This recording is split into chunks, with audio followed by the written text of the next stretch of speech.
Selamat datang di Studio Perencanaan dan Perancangan Lanskap Arsitektur Lanskap PSDN. Pada video ini kita akan membahas materi terkait proses perencanaan lanskap, yaitu inventarisasi tapak. Nah, seperti pada video sebelumnya ya, yang sudah jelaskan tahapan proses perencanaan lanskap, maka yang dilakukan pada tahapan pertama itu adalah melakukan proses inventarisasi dan identifikasi tapak. Nah, kita lihat apa saja yang dilakukan pada saat inventarisasi tapak itu. Inventarisasi itu berasal dari kata invention, yang artinya itu penemuan. Nah, inventarisasi itu sendiri adalah proses mencari, menemukan dan mengumpulkan data ya. Jadi di dalam proses perencanaan lanskap itu, inventarisasi lanskap itu adalah kegiatan kita untuk mencari, menemukan dan mengumpulkan data ya, data terkait dengan apa yang akan kita rencanakan. Nah, untuk tekniknya sendiri ya, dalam mengumpulkan data itu bisa dilakukan dengan dua cara ya. Yang pertama dengan melakukan survei tapak, dan yang kedua melakukan studi literatur.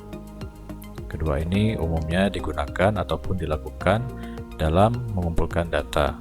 Data yang dikumpulkan sendiri itu terbagi menjadi dua, yang biasa kita kenal dengan istilah data primer atau data yang kita peroleh secara langsung, dan data sekunder ya, data yang sifatnya tidak langsung ya.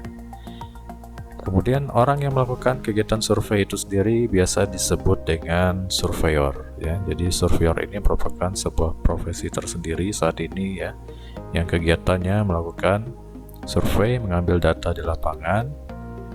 Datanya tergantung dengan kebutuhan ya di lapangan. Pada kasus proyek lanskap ya, biasanya kegiatan survei ini dilakukan oleh surveyor ya. Jadi dibantu oleh seorang surveyor ataupun satu tim ya yang bekerja sebagai surveyor dalam mengumpulkan data di lapangan, seperti misalkan melakukan pengukuran ya, mengambil data topografi ya, ataupun data lainnya yang diperlukan oleh seorang arsitek lanskap. Kemudian kita lihat lagi, yang pertama ini survei tapak ya.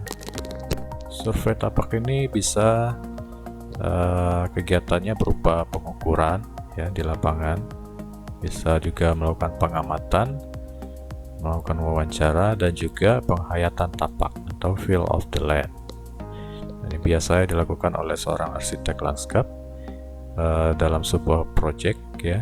Jadi ketika seorang arsitek lanskap itu mendapatkan sebuah proyek, maka sangat disarankan ataupun wajib melakukan survei ke lokasi, ke site ya, ke tapak ya. Jadi meskipun data-data sebagian besar dikumpulkan oleh tenaga surveyor, namun arsitek lanskap juga perlu untuk terjun langsung ke lapangan ya, untuk mengambil data-data yang mungkin belum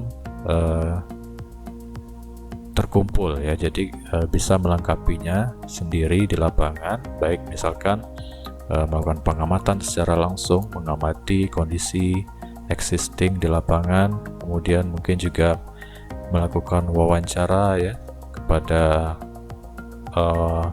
stakeholder ataupun masyarakat yang ada di sekitar tapak gitu ya. Dan yang terpenting adalah seorang arsitek lanskap itu harus mampu melakukan penghayatan tapak atau feel of the land. Jadi dimaksudkan feel of the land di sini adalah ketika di lapangan ataupun ketika melakukan survei ke tapak, arsitek lanskap ini harus mampu menggunakan panca inderanya ya, dengan menggunakan matanya dalam mengamati kondisi existing tapak, kemudian menggunakan indera pendengarannya untuk mendengarkan segala sesuatu ya yang terjadi di tapak, baik itu suara bising ya, ataupun suara yang hening gitu ya. Kemudian juga mungkin menggunakan indera perabanya ya untuk merasakan suhu dan suasana di sana, apakah dingin ataupun panas ya. Lalu juga menggunakan indera hidungnya ya untuk merasakan apakah di sana ada aroma ya. Nah, disitulah dibutuhkan kemampuan kita sebagai arsitek lanskap ya untuk merasakan segala sesuatu yang ada di dalam maupun sekitar tapak, yang nantinya akan berguna ketika kita merencanakan ataupun menyusun konsep untuk pengembangannya nanti. Nah, kemudian yang kedua, setelah ataupun selain melakukan survei secara langsung, kita juga bisa melakukan studi literatur ya. Studi literatur ini berfungsi untuk melengkapi data-data yang mungkin tidak bisa kita dapatkan di lapangan ya. Dan data ini bisa kita dapatkan dari berbagai sumber seperti misalnya buku ya, jurnal, website, peta, proceeding dan sebagainya. Nah, kemudian dalam melakukan kegiatan survei ini kita memerlukan beberapa peralatan ya, peralatan pendukung. Di antaranya yang terpenting adalah ketika kita melakukan survei ataupun terjun ke lapangan, kita harus membawa peralatan alat tulis ya, papan jalan, alat tulis. Kemudian yang terpenting juga adalah peta dasar ya. Kita harus membawa peta dasar yang berguna sebagai acuan kita untuk mengetahui batas-batas tapak ataupun area yang akan kita rencanakan. Dan kemudian untuk mengukur biasanya kita gunakan meteran ya. Di sini ada beberapa tipe meteran. Di sini ada meteran gulung ya yang bisa kita putar gitu ya. Ini panjangnya bisa sampai 100 meter. Kemudian ada meteran tarik yang panjangnya bervariasi 3 meter, 5 meter, 10 meter. Lalu juga ada meteran tembak ya, ini yang seperti laser. Jadi kita tidak perlu bergerak, hanya perlu menembakkan dari titik kita berdiri ke objek ataupun bidang yang ingin kita ukur. Kemudian juga ada meteran dorong. Ini biasa digunakan pada area yang mungkin relatif datar yang bisa dijangkau dengan berjalan kaki. Kemudian peralatan selanjutnya kita juga bisa menggunakan GPS ya, Global Positioning System. GPS ini bekerja dengan memanfaatkan satelit yang berfungsi untuk mendapatkan titik koordinat ya, titik koordinat baik berupa penentuan batas tapak maupun titik-titik keberadaan pohon ya. Lalu kamera digital ini sangat berguna untuk mendokumentasikan kondisi-kondisi existing di lapangan. Lalu kompas digunakan untuk menentukan arah mata angin ya. Kemudian juga ada theodolit yang biasa digunakan oleh surveyor, ini untuk mengukur tinggi rendahnya permukaan lahan ya. Dan nantinya akan dihasilkan semacam peta topografi ya. Lalu saat ini juga banyak dimanfaatkan drone ya, drone untuk mengambil foto dari udara ya, agar kita bisa melihat area lahan kita dari sisi yang lain yang mungkin tidak bisa dijangkau dengan manusia atau dengan berjalan kaki, jadi bisa dijangkau dengan drone. Dan yang terakhir mungkin smartphone yang saat ini fungsinya bisa beragam, bisa dimanfaatkan, sudah ada kamera di dalamnya, sudah ada kompas juga ya, bisa juga dimanfaatkan sebagai peralatan ketika kita akan melakukan survei di lapangan. Nah, lalu kita akan melihat apa-apa saja yang harus kita inventarisasi di lapangan ya. Berikut adalah beberapa data yang perlu kita kumpulkan ketika akan melakukan sebuah perencanaan lanskap. Di antaranya adalah sebagai berikut ya. Yang pertama adalah batas tapak. Kita perlu mengetahui batas dari tapak kita ya, batasnya apa ya, berupa apa di utara, timur, selatan, dan baratnya ya. Kemudian data-data biofisik maupun sosial budaya seperti jenis tanahnya apa ya, iklim, kelembaban, curah hujan, ada tanaman apa saja di sana, hewan apa saja, kemudian aktivitas masyarakat. Dan ini biasa kita dapatkan selain dengan survei langsung, juga didukung oleh studi literatur. Kemudian tautan lingkungan, ini adalah data yang terkait dengan apakah tapak memiliki keterkaitan secara ekologi maupun sosial budaya dengan lingkungan sekitar ya. Misalkan tapak kita berada bersebelahan dengan sebuah sungai yang merupakan hulunya ya, tentunya nanti akan memiliki dampak pada area di bagian hilir sungai. Nah, maka keterkaitan ini perlu kita lihat dengan perencanaan yang akan kita lakukan. Kemudian data sirkulasi ini terkait dengan sirkulasi manusia maupun kendaraan yang baik di dalam dan di luar tapak.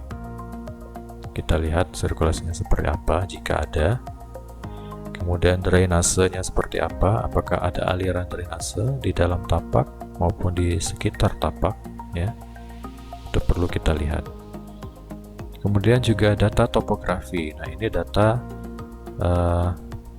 terkait dengan bentuk permukaan lahan ya, apakah tapak itu berkontur, relatif datar, landai, atau curam.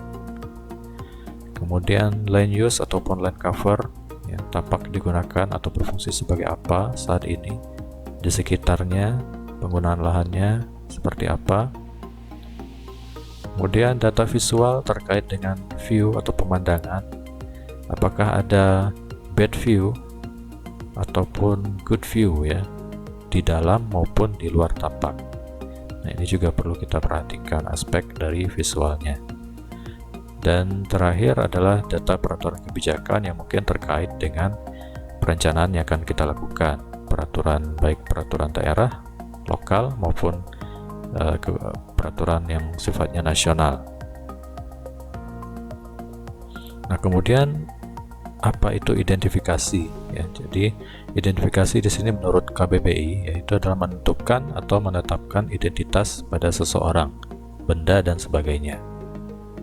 Sedangkan identifikasi tapak adalah proses menentukan atau menetapkan ciri atau identitas pada suatu objek yang didata pada tapak. Nah, di sini kita sederhanakan saja.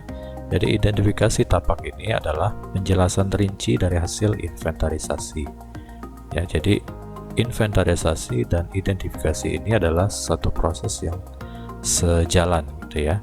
Jadi ketika kita melakukan inventarisasi tapak, maka kita juga bisa sekaligus melakukan identifikasi. Lalu apa saja yang identifikasi itu?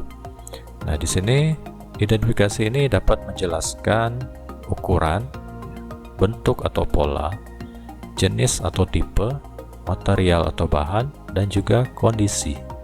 Ya, nanti kita lihat contohnya. Nah, di sini contohnya. Contohnya adalah batas tapak. Misalkan batas tapak di sebelah utara berbatasan langsung dengan sungai yang memiliki lebar 5 meter, sebelah selatannya berbatasan dengan jalan raya dengan lebar 8 meter. Nah, di sini kita sudah melakukan sebuah proses inventarisasi dan identifikasi tapak ya, di mana untuk batas tapak ini kita sudah menentukan bahwa di utaranya ada sungai, kemudian di sebelah selatannya ada jalan raya. Nah, kemudian batas ini kita jelaskan secara terinci dengan menjelaskan bahwa sungai ini memiliki lebar 5 meter, kemudian jalan raya ini memiliki lebar 8 meter. Nah, ini adalah penjelasan lebih lanjut dari proses inventarisasi yang sudah kita lakukan ya. Jadi ini adalah inventarisasinya, dan keterangan lebih rincinya ini adalah identifikasinya. Nah, ini bisa juga misalkan Sebelah selatan berbatasan dengan jalan raya dengan lebar 8 meter dengan kondisi yang saat ini sudah rusak misalkan, dan terbuat dari aspal. Nah, itu adalah proses identifikasi.